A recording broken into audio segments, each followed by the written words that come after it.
October 25th, 1999, Chicago. WMS Industries announced the end of the Williams Pinball division. No press conference built for the moment. No farewell tour for a machine type they dominated over 50 years. 2 years earlier, company president Neil Nicastro had given his own pinball division an ultimatum. Reinvent yourselves, or this ends. His designers spent a year building Pinball 2000, a hybrid system fusing physical playfields with video graphics. Revenge from Mars sold well. Star Wars Episode 1 did not. When the numbers came back short, Nicastro shut it down anyway. The company that invented the tilt mechanism, that built Gorgar, the first talking pinball machine, that created Defender, Robotron, and Joust, that owned Midway during Mortal Kombat and NBA Jam, chose slot machines instead. Another empire, another case. Here's what really happened. Williams Manufacturing was born in 1943 in Chicago, not from ambition, but from necessity. Harry Williams was a Stanford-educated engineer who had spent the 1930s designing pinball mechanisms for Bally and Rockola. When World War II choked off raw material supplies, he could not build new machines from scratch. He did the only thing available. He bought old pinball machines from other companies, stripped them down, changed the artwork, and sold them as new. It was called conversion, and it was not glamorous, but it kept the lights on. And it taught Harry Williams something that would define the company for the next 5 decades. You do not need to invent everything. You need to understand what people want, to put a order into and give it to them first. By 1946, Williams produced its first entirely original pinball machine. By 1947, it incorporated the newly invented flipper into its designs. By 1950, Lucky Inning established the modern flipper configuration that every pinball machine in the world still uses today. Williams did not create pinball. They perfected it, one mechanism at a time. In 1948, a Philadelphia distributor named Sam Stem bought 49% of the company and took over day-to-day operations. Williams grew steadily through the 1950s and 1960s under a rotating series of corporate owners before a critical moment arrived in 1980. Louis Nicastro, who had risen to president of the parent company, orchestrated a buyout and took Williams Electronics independent. He took it public on the NYSE in 1987 and renamed it WMS Industries. But before the corporate maneuvering and the slot machine pivot, there was a moment in 1981 when Williams produced something so technically ambitious and so brutally difficult that arcade operators across America questioned whether anyone would even put a quarter into it. They were wrong. Defender arrived in 1981 February, and it was unlike anything in an arcade. A horizontal scrolling space shooter where you defended human astronauts from alien abduction while managing fuel, tracking enemies off-screen, and operating 5 separate buttons plus a joystick simultaneously. The control scheme was so complex that Williams shipped the cabinet with a written instruction manual bolted directly to the machine. Eugene Jarvis and Larry DeMar built Defender under contract through their independent design from VidKits.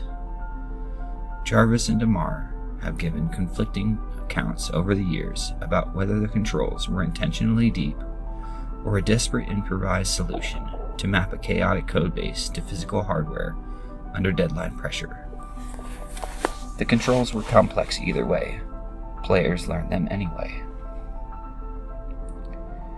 Defender sold over 55,000 units globally and pulled more than $1 billion in quarters. Joust arrived in 1982. Robotron 2084 arrived the same year. Meanwhile, the pinball division was doing something nobody had ever done before. In 1979, Williams released Gorgar, the world's first talking pinball machine. Gorgar had a 7-word vocabulary. Gorgar beat, you, me, got, hurt, and Gorgar speaks. 7 words. And it was enough to stop people dead in arcades across America, because nobody had ever heard a machine talk back. By 1988, Williams bought its competitor Bally, and with it, the Midway brand. Mortal Kombat in 1992, NBA Jam in 1993, the Addams Family Pinball in 1992, selling 20,270 units, the best-selling pinball machine in history. Williams at its peak was not one empire, it was 2 running in parallel, and both of them were winning. But inside the company, a quieter decision had already been made. One that had nothing to do with arcade cabinets or pinball tables at all. In 1983, video game crash. The 1983 video game crash hit Williams hard. Arcade operators dried up overnight, and the lesson stuck. In 1991, the company created WMS Gaming, a division built around video lottery terminals and slot machines for casinos.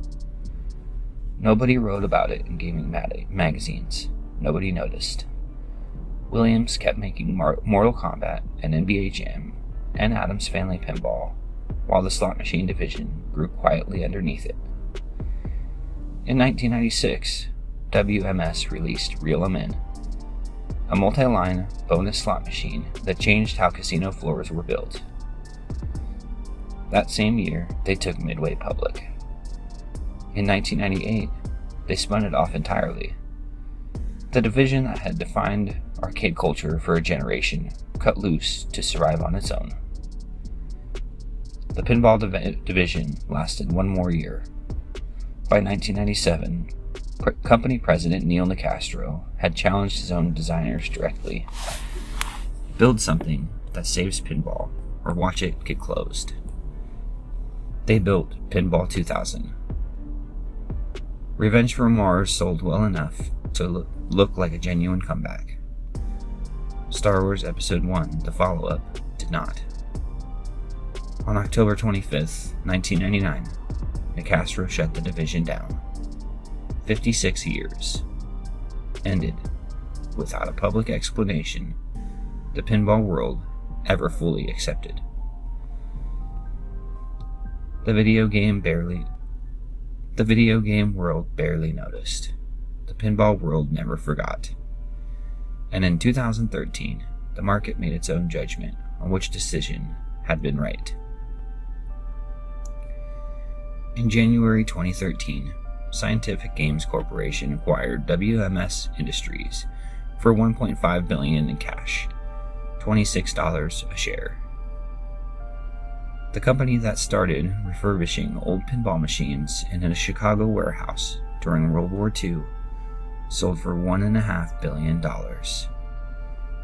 Scientific Games later rebranded as Light & Wonder in 2022, and WMS disappeared into the casino industry entirely. Midway, cut loose in 1998, filed for Chapter 11 bankruptcy in 2009. Warner Brothers eventually paid $49 million for what remained. Mortal Kombat, Joust, Spy Hunter. After an initial $33 million bid was adjusted up at closing. The distance between $1.5 billion and $49 million is the distance between a decision made and a decision avoided. The pinball industries Williams walked away from in 1999 contracted to a single major manufacturer Stern Pinball. Steve Ritchie, the designer behind Black Knight and some of the Williams' greatest tables, moved to Stern and kept building. The craft survived. The company that perfected it did not. Eugene Jarvis founded Raw Thrills in 2001, a year before Williams vanished into scientific games. Raw Thrills still builds arcade cabinets out of Chicago today. The man who made Defender is still making arcade games. The company that published it chose slot machines instead.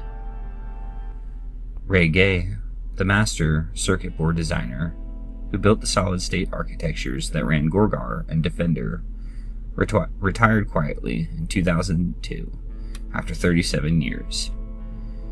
His name appears in almost none of the retrospectives. The machines he designed are in museums. His name is not on any of them. Williams spent 56 years figuring out what people wanted to put a quarter into. They were right every time. The difference is only one of those businesses guarantees a return on every quarter. The house always wins, and the house never goes out of business. Williams found it, they chose it, and they sold it for $1.5 billion, while the pinball world was still mourning what they had walked away from. Another empire, another case. Here's what really happened.